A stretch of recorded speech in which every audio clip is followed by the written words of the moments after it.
On a school trip, high school senior Peter Parker visits the Columbia University genetics lab, where he is bitten by a genetically engineered super spider that escaped containment and feels ill after returning home. Meanwhile, Norman Osborn, owner of scientific corporation Oscorp, tries to land a major military contract. He experiments on himself with an unstable performance-enhancing chemical and goes insane, killing his assistant and stealing a glider with a flight suit. The next morning, Peter realizes he no longer needs to use his glasses, and his body has become more muscular. At school, he discovers that he can shoot spiderwebs from his wrists and has accelerated reflexes and an increased ability to sense danger. After Peter beats Flash Thompson, the school bully, in a fight, he figures out that he has acquired the abilities of the spider who bit him, and verifies this by climbing up a wall. Having heard about his confrontation with Flash, Peter's Uncle Ben counsels him that with great power comes great responsibility. Peter disregards this and enters a wrestling tournament to raise money to buy a car. Wanting to impress his love interest Mary Jane Watson, he wins his first match,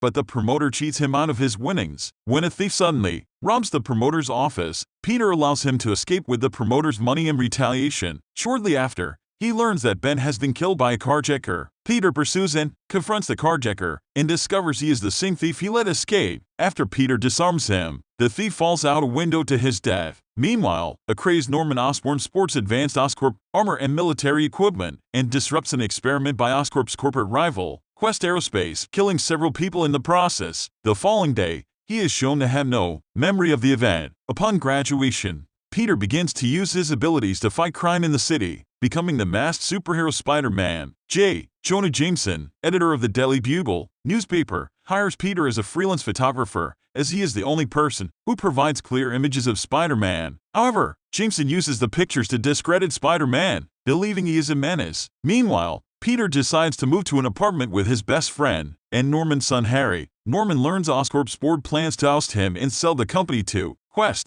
and exacts revenge on them as his costumed alter ego at the World Unity Fair. As Spider-Man, Peter intervenes and defeats Norman, who escapes. Jameson later dubs the mysterious villain the Green Goblin, after discovering he has developed a crazed alternate personality. Norman, as the Goblin, offers Peter a place by his side, but Peter refuses. During their confrontation, Peter suffers a cut to his left arm. When Norman and May and Mary Jane are invited over for Thanksgiving dinner by Peter and Harry, Norman notices Peter's earlier sustained injury and deduces that Peter is Spider-Man. He later attacks and hospitalizes Aunt May. Meanwhile, Mary Jane admits that she is in love with Spider-Man, who has rescued her twice, and asks Peter if Spider-Man ever asked about her. Harry, who is dating Mary Jane, arrives and presumes that she has feelings for Peter after seeing them hold hands. Devastated, Harry tells his father that Peter loves Mary Jane, inadvertently revealing Spider-Man's greatest weakness to Norman. The Goblin kidnaps Mary Jane and a trolley car full of children hostage along the Queensboro Bridge,